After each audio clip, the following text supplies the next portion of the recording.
क्या आप जानते हैं कि अंग्रेजों के खिलाफ लड़ाई लड़ने वाला पहला शख्स एक मुसलमान था। मुसलमानों ने ही भारत की आज़ादी के लिए सबसे पहले हथियार उठाए। अंग्रेजों भारत छोड़ो का नारा देने वाला शख्स भी एक मुसलमान था।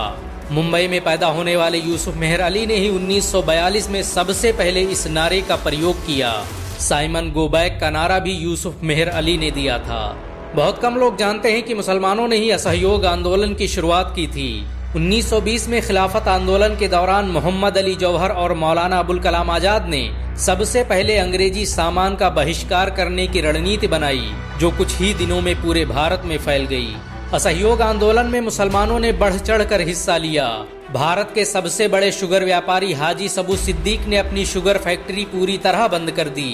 ये फैक्ट्री इतनी बड़ी थी कि इसके द्वारा बनाई गई शुगर पूरे इंग्लैंड में इस्तेमाल की जाती थी। बहुत कम लोग जानते हैं कि बाटा कंपनी भी मुसलमानों की थी, जिसे असहयोग आंदोलन के दौरान एक अंग्रेज ने खरीद लिया था। मुसलमानों ने इस आंदोलन के समर्थन में अपना सब कुछ कुर्बान कर दिया।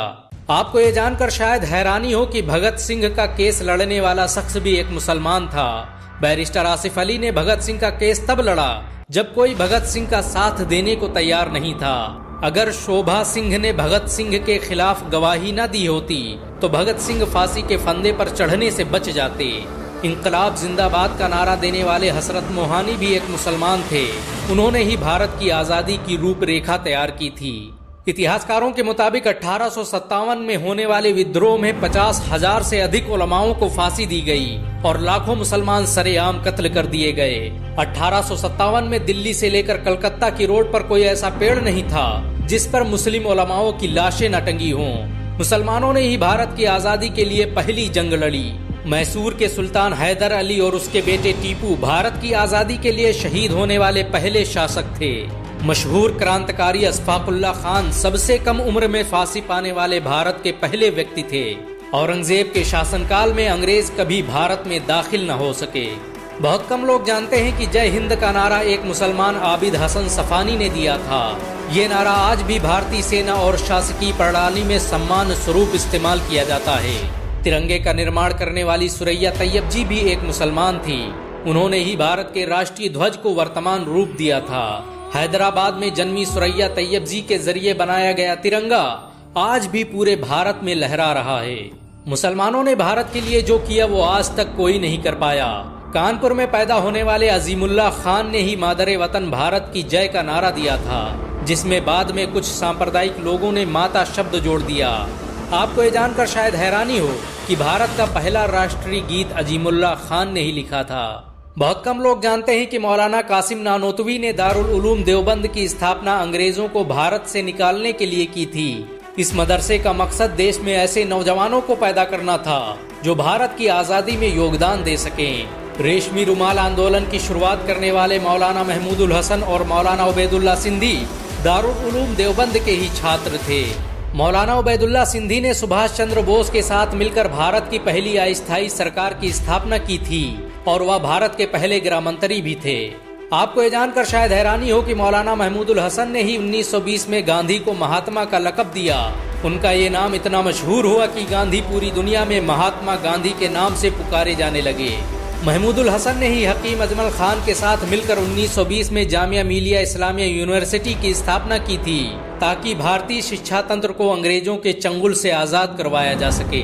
आपको ये जानकर शायद हैरानी हो कि काला पानी जैसी दर्दनाक सजाओं को पाने वाले 90% से अधिक लोग मुसलमान थे। अंडमान निकोबार में आज भी सबसे ज्यादा कब्रें मुसलमानों की हैं। मुसलमानों के अलावा दूसरे लोगों ने काला पानी से बचने के लिए न सिर्फ माफीनामे लिखे बल्कि अंग्रेजों की मुखबरी भी की। मुसलमानों ने ही अंग्रेजों के खिलाफ सबसे पहले हथियार उठाए। 1772 में शाह अब्दुल अजीज ने अंग्रेजों के खिलाफ फतवा देते हुए ऐलान किया कि अंग्रेजों की गुलामी हराम है और हर मुसलमान पर फर्ज है कि वो अपने मुल्क और देश की आज़ादी के लिए खुद को कुर्बान कर दे। 1857 में होने वाले विद्रोह की प्लानिंग एक मुसलमान मौलवी अहमदुल्ला शाह ने की थी। वो भारत के अकेले इंसान थे जिन पर अंग्रेजों ने 50,000 रुपये का इनाम रखा था। ये रकम इतनी बड़ी थी कि राजा जगन्नाथ ने पैसों की लालच में आकर अहमदुल्ला शाह अब्दाली की मुखबरी कर दी और अंग्रेजों ने उन्हें शहीद कर दिया। बहुत कम लोग जानते हैं कि 1857 में शहीद होने वाले 90% लोग मुसलमान थे। जालियांवाला बाग में जनरल डायर की गोलियों का निशाना बनने वाले अधिकतर लोग मुसलमान थे। भारत की आजादी का नेतृत्व करने वाले संगठन इंडियन नेशनल कांग्रेस के 9 से अधिक प्रेसिडेंट मुसलमान रहे। गांधी जी ने अफ्रीका में जहां वकालत की पढ़ाई की, वो कॉलेज भी एक भारतीय मुसलमान का था और वह जब भारत आए तो उन्होंने आजादी के लिए अली ब्रदर्स के साथ काम करना शुरू किया, जो कि मुसलमान थे। बहुत कम लोग जानते हैं कि 1921 में केरल के मुसलमानों द्वारा अंग्रेजों के खिलाफ लड़ी गई जंग में 3000 से अधिक मुसलमान शहीद हुए और 50,000 मुसलमानों को जेल में कैद कर दिया गया। ये आंदोलन मोपला मुस्लिम आंदोलन के नाम से जाना जाता है। 1942 में शुरू हुए भारत छोड़ो आंदोलन की रूपरेखा मौलाना अबुल कलाम आजाद ने तैयार की थी। संविधान निर्माता डॉक्टर भीमराव अंबेडकर को पहचान दिलाने में मुसलमानों का बड़ा योगदान रहा।